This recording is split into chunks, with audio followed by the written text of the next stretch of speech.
How you guys doing today? It's Anthony Ganji. Welcome to another episode of Tear Talk. Guys, I wanted to focus today on missing runaways and how NCIC and the MUPS handle juvenile disappearances. And this is basically related to the Celeste Rivas Hernandez case. Okay, this is interesting. I had to talk to a friend of mine. His name is Chief Cohen, and he really broke down for me how the system works.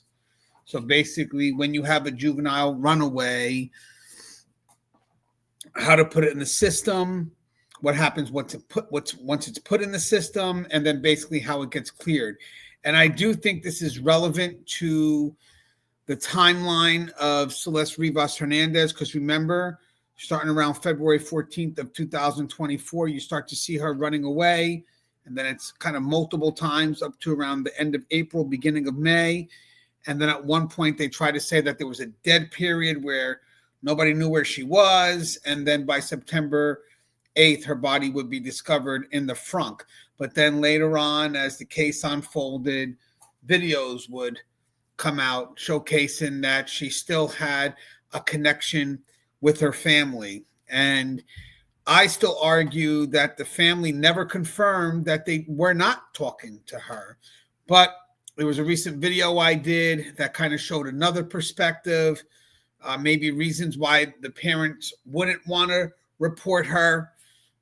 Some people even went ahead and believed that there could have been a payoff between David and the family. And I still find that hard to believe, but I wanted to present that side as well to be objective.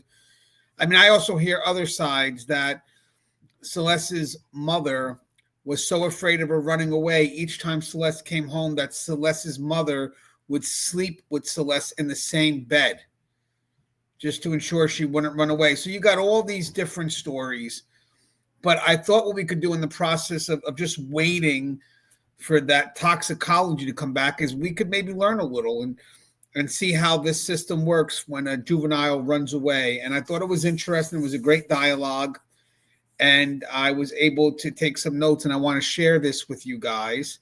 And I think this will be interesting. I even use the information I'm going to give you guys here, and later on, I'm going to show you how this plays out to some extent within this Celeste Rivas Hernandez timeline. I think you're going to find this interesting. But the key here is just to spark discussion, understand the system a little bit, and then basically I think the more you learn, the more maybe we can prevent. Maybe there's stuff in the system that needs to be changed. So without no further ado. So even though this is for when a child disappears in California, you're going to see a lot of similar practices nationwide. The person I spoke to worked out of Jersey, but the practices that we were discussing, they're very similar. Jersey operates almost very similar to the way California does. So, but I wanted to stick towards California, but I did have some questions that I thought Chief Cohen was the best to ask. And I'm probably going to have him come on the show today. It would be a little bit of a impossibility for him because he's something with cheerleading with his daughter. So he wasn't able to do a show today, but he will come on in the future, which is good. He'll be another guest I could eventually add to my roster. But when a child disappears in California, whether abducted, lost, or having run away, two massive databases activate. So you got the MUPS, that's MUPS, and that stands for Missing and Unidentified Person System, and that's run by the California Department of Justice. And you have the NCIC, that's the National Crime Information Center, and that's managed federally by the FBI. So together, these systems are meant to provide instant nationwide awareness of every missing person, but they only work as well as the information entered and how faithfully that information is updated. So let's talk about the initial report and entry into the system. This is interesting because, and it's smart, all the systems interact with each other. So kind of streamlines things. You're not having to put in the same data in multiple databases. It seems to pick up from one. So the moment a child is reported missing, the law is clear. So California Penal Code, subsection 205 and subsection 14213 require that every law enforcement agency accept a missing person report immediately and without delay, regardless of where the disappearance occurred. If a parent calls 911 to report their child missing in, let's say, Riverside County, even if the child was last seen in another city or county, officers must take the report and enter it into this system. There is no legal room for wait and see. So it's not a battle of jurisdiction, just who's the missing person? You reported it to me. Now I got my due diligence to do. Once the report is taken, the officer creates a case in CLETS, that's CLETS, the California Law Enforcement Telecommunications System. Now, once you put it in CLETS, CLETS, that automatically pushes the data to MUPS. That's the Missing Unidentified Person System. That's the state's missing person system. That's their hub. And then MUPS then syncs with NCIC, making the record visible to all law enforcement nationwide. So look at this, guys. It goes from the California Law Enforcement Telecommunication System to the Missing Unidentified Person System, which connects directly to NCIC. So the person's automatically going to go onto the federal database. Under federal law, specifically the National Child Search Assistance Act, as amended by Suzanne's law, agencies have just 2 hours to enter a missing juvenile information into NCIC. That entry includes the child's identifiers, physical description, last known location, and the category: runaway, endangered, or unknown circumstances, etc. So category matters. At that point, the record becomes live. Any officer from any state can run a name or descriptor and see that juvenile is missing or a runaway from California. So once they put it in to whatever the portal is, they can pretty much, hey, I found a tattoo that said shh tattoo. Okay, well, there's a missing person right now that has that marker, has that identifier. So each record contains multiple flags that determine the level of urgency and response. So I saw that there was an EME. That stands for Endangered Missing Entry. And what's the meaning of that? Child is missing under life-threatening or suspicious circumstances. The result? This could trigger an Amber Alert, a news alert, high priority, and even FBI notifications. Then you got the run. That's the runaway juvenile. Warning, the meaning for this is believed to have left voluntarily, so it's one step down. But this will be visible to law enforcement, but does not trigger national alerts. Then you got caution or at risk, and these could be juveniles that have medical, developmental, or mental health concerns, and they notify hospitals, shelters, and youth services. And then you got UHR, that's unidentified human remains, and unidentified deceased individuals entered into the system, and they're linked automatically to missing person entries, VIA, forensic, or DNA profiles.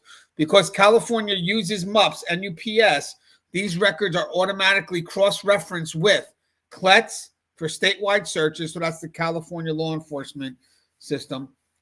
Then you got NCIC for national sharing, and NAMIS, which is the National Missing and Unidentified Person System for forensic correlation. The structure is designed so that if a body is discovered in Los Angeles and a missing record exists in Riverside, the database can connect them through identifiers like fingerprints, DNA, dental records, or even basic descriptions. So this is good. That means that if you find a body or something in one county or one jurisdiction, once you look up through the system's connected to other areas. So it's a great way for communication. This helps make sure that stuff doesn't get lost to different jurisdictions. So I wanted to go over classification. So missing versus runaway. This is where many cases, including Celeste, begins to drift into dangerous territory. So a runaway is classified as a juvenile believed to have voluntarily left home.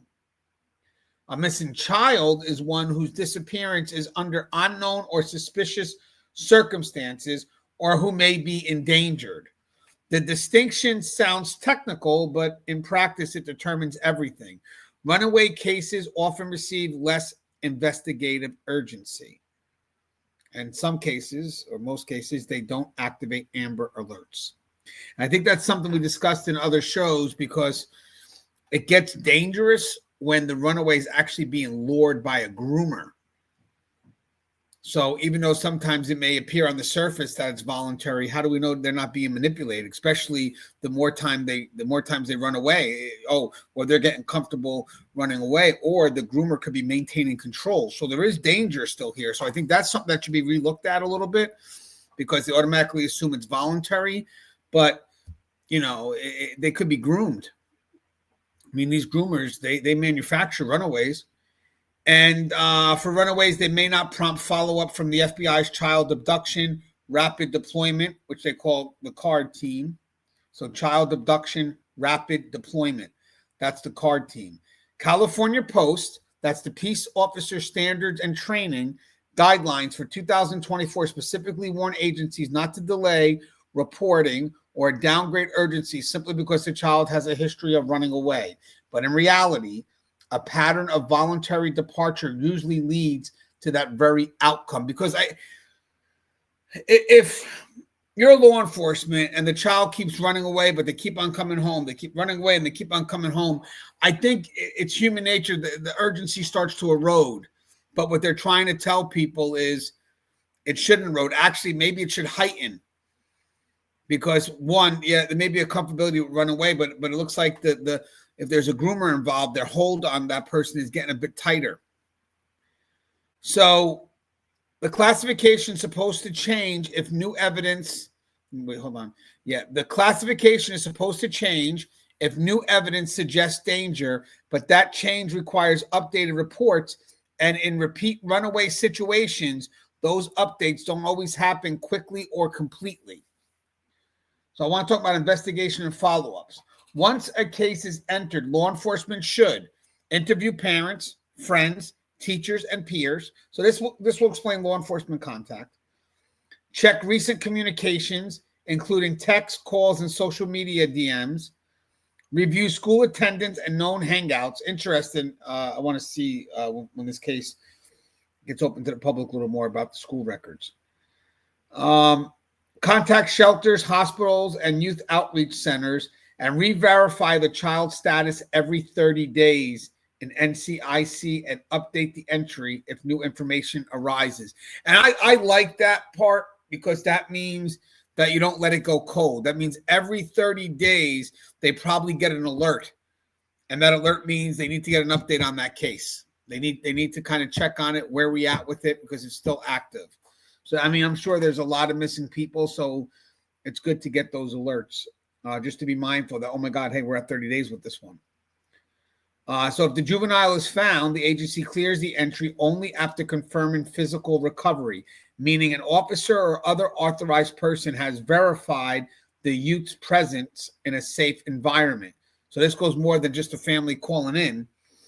It's hey, my loved one's back. Okay, we're going to send someone over when we can to confirm it. So it has to be a professional, like they said, a police officer or some authorized person.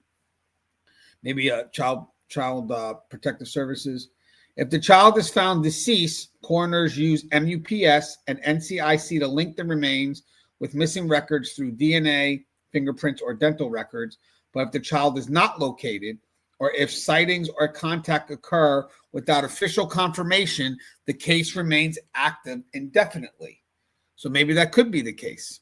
I was thinking of that, where not so much if the child's not located, or if the sightings or contact occur without official confirmation. Maybe the family could have called back. We don't know. It just wasn't confirmed, so the person was left open in the database. Cancellation or closures. So clearing an entry is a formal process. The reporting agency must send a clear record message through the CLETS, that's the California Law Enforcement Telecommunication System, which automatically cancels both the MUPS and the NCIC entries. And it's great to see that, again, you got to put things only through that first initial database, and it's just connected to the other one. So it's one, it avoids duplicate effort, but also it just connects everything. So everything rolls in one, so we get that communication out as soon as possible. For deceased individuals, a coroner files a DOJ form, which was I saw 8566 update, connecting forensic data to the original missing record, and the entry then changes from active to located or deceased. Until one of those two confirmations occurs, recovery or death, the child remains active in both databases. So recovery or death. And if you don't have those, then they're going to remain active both in the MUPS, that's the missing unidentified person system, and also on the federal side, the NCIC. That's, again, in this case, it's juvenile. So they're definitely going to show up on both those databases. This is exactly what happened in Celeste's case. Even though there were reports that she had made contact or been seen, her record never met the legal threshold for clearing. She remained an active runaway from her last verified disappearance in the spring of 2024 until she was identified post-mortem in September of 2025. So for the people that are saying that the parents never reported her during those frequent times, that may not actually be true, because even though there were reports that she had made contact or been seen, because you've seen the videos, her record never met the legal threshold for clearing, which means at one point it just wasn't confirmed, because maybe she was there on site and then left again. Just wasn't there long enough to get the confirmation. Systemic alert points. So if there's a delay in entry, any gap beyond the 2-hour rule undermines early search coordinations. For juveniles, especially those moving across country lines, that initial delay can make them invisible to other jurisdictions for days. Misclassification. If a child is incorrectly labeled runaway, law enforcement may deprioritize the search even if circumstances change. For example, if a runaway later becomes a trafficking victim or is coerced into leaving. So you got to make sure you put the right label when they do it. So again, if she went as a runaway, but then later on they feel that she was groomed, then it could change to trafficking. But they would have to change that in the system, and then the priority heightens. So I don't know if that ever happened. That's interesting. I think that's interesting. Incomplete data, missing photos, wrong height, or inaccurate dates can make it impossible to match unidentified remains later. A surprising number of juvenile entries in MUPS and NCIC are incomplete. Cross-jurisdictional confusion. When a child disappears from one county and surfaces in another, updates often lag. Each agency might assume the other is handling the case. This is particularly relevant to Celeste, who was from Riverside County, but was ultimately found in Los Angeles County. So if you remember, I was doing some reading on this. LA County, that became the lead, but Riverside County would show support. So basically, LAPD would probably be handling as you've seen the house in Hollywood Hills, all that stuff around that area. But then interviewing the family, all that stuff, the stuff in Riverside County would probably be done by Riverside County, but they would just be assisting. The lead would still be LAPD because that's where the body was discovered. It goes, I believe, where they believe the incident occurred. So in this case, they believe something may have happened in LA. So that is where the leads are going to be, their investigative authority, but the other agencies will be involved, but they would assist. So, hey, she's from Riverside County, so those agencies are now going to assist LA. And unidentified remains, if coroner discovers remains but have no clear identifying info, they enter them into the same system as UHR, that's unidentified human remains. If the original missing person records lack full data, like DNA, dental, or family information, let's just say that, the systems might not auto-match, delaying identification for months or years. Now, got a bit of a timeline here with Celeste's case. Now, bear with me. This is just my thoughts. So early in 2024, around February, the event, we got the first reported runaway in Lake Elsinore, Riverside County. So I'm thinking February 14th, somewhere around there. Right? Somewhere around that time. So that's entered into MUPS, entered into NCIC as runaway juvenile within 2 hours. And again, probably started in CLETS, C-L-E-T-S. But it's going to go into MUPS and it's going to go into NCIC, because remember, she's a juvenile. Spring of 2024, multiple returns and subsequent departures. So each time she returned, the case could have been briefly cleared if confirmed by police, but if she left again, it was reactivated, most likely because her returns weren't formally verified. Her record remained active the entire time. That's what we're thinking. That's why people say, well, she was seen multiple times, but she may have been active the whole time on the databases. Well, because maybe they didn't verify it, so they couldn't properly clear it. Because maybe she got there and then left again, or maybe she just came for a party, then she ran off again. You know, this is the gap where. So the first couple of months, February, April, up into April and May, the family's very involved, calling it in, and then eventually they kind of stop. And I'm going to get to that, but a lot of people think, well, in my opinion, because it was the change of behavior, something happened where they just stopped reporting.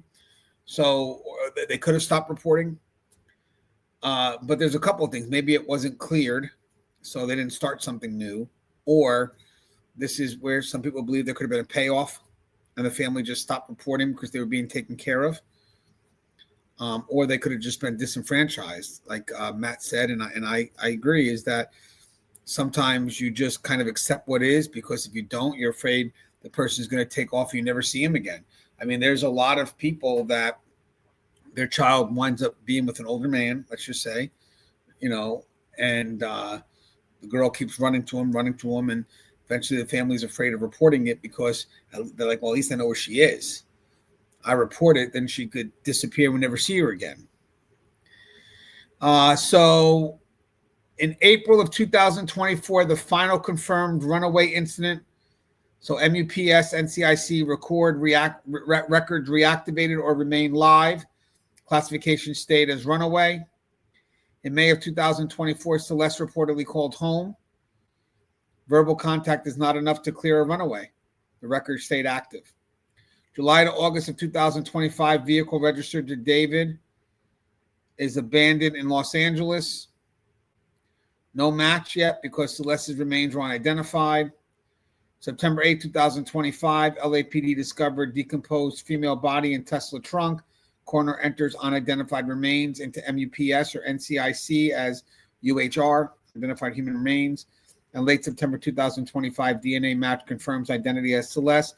NCIC automatically links to the unidentified human remains and runaway records. It's updated to located, deceased, and then at that point possibly cleared. Now, obviously, you have the family event that happened also in September of 2024. She was there, but she could have just went there and left. You know, she could have went to the event and then went back somewhere to LA. So deeper explanation, multiple returns and now clearance. So in spring of 2024, Celeste reportedly left home multiple times and returned sporadically. Each time this happens, agencies have a legal obligation to update the database, but the crucial step here is verification. Here's how it works in practice. If a parent calls and says, she's home now, officers note it. But the record isn't clear until a police officer, probation officer, social worker, whatever, physically sees and documents that the child has returned. If Celeste left again before that verification occurred, her record would stay active. It wouldn't reset.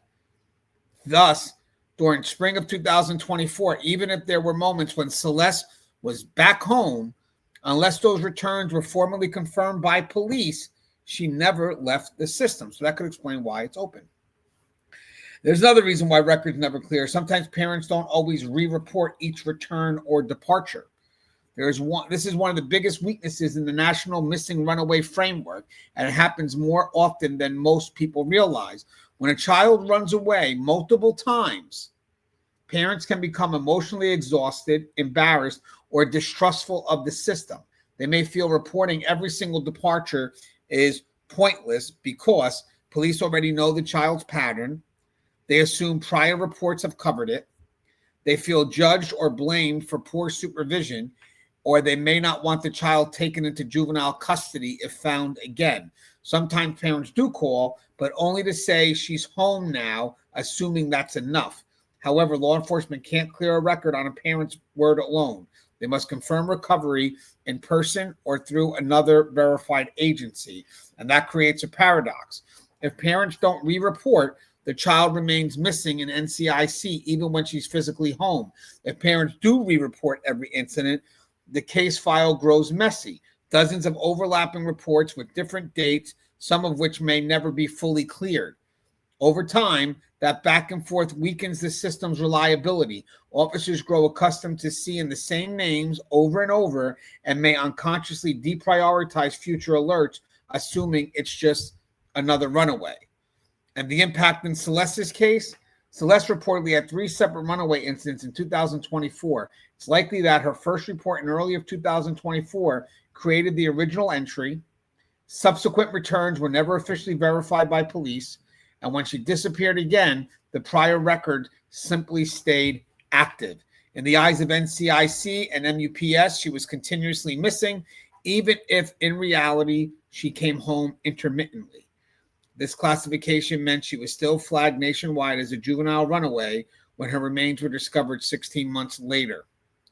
So I got some discussion points that we could just think on. The runaway label, how it lowers investigative urgency and limits interagency alerts. That's something we should think about. That 2-hour rule, so why immediate entry into NCIC matters and how delays can erase early leads. The MUPS and NCIC integration, how the California DOJ systems interface with the FBI's national network. I learned a lot about that. That was interesting. Repeat runaways, why they are treated differently and how patterns of voluntary departure can mask real danger. And again, that's the erosion of urgency if they keep on returning until one day they don't. It's also not taken into account the groomer and the level of control they have on the manufactured runaway. Cross-country coordination, how the move from Riverside to Los Angeles complicated tracking and slowed identification. The identification of remains, the step-by-step process of linking an unidentified body to an existing missing record through MUPS, NCIC, and then the DNA. And then reform ideas, potential improvement like automated at-risk flagging for repeat runaways, mandatory family recheck programs, and better parental education about reporting duties. So a quick summary here, guys. So Celeste Rivas Hernandez's disappearance wasn't invisible. It was buried inside the bureaucracy. Her name lived in 2 of the most powerful law enforcement databases in the world for over a year. But because she was labeled as a runaway and because her brief, unverified contacts were never enough to clear her, the system saw her as a statistic, not a crisis.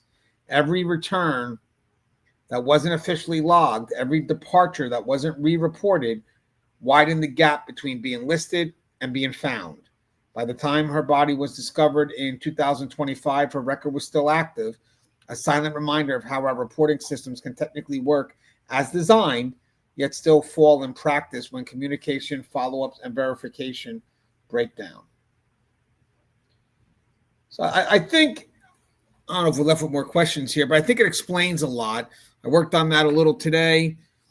I had a nice chat with my friend, Chief Cohen. I think I'm going to have him on the show a little bit more to explain this, but I would love your thoughts on this. But the stuff I put out here is for discussion, so I would love your thoughts. I just want to kind of figure out some of these things. I don't want to kind of jump and make crazy assumptions, so I like to try to push things out there that are a little bit more balanced. But I would love your thoughts. Did you guys know about this process? Were you guys interested in this process? I think it matters. You never know. This could happen to us. At least we have an idea of how the system works. So that's extremely important. That's why it's good to have this content. And if you guys like the content in my descriptions, I do have buy a cup of coffee. So feel free to buy me a cup. And as always, guys, stay safe.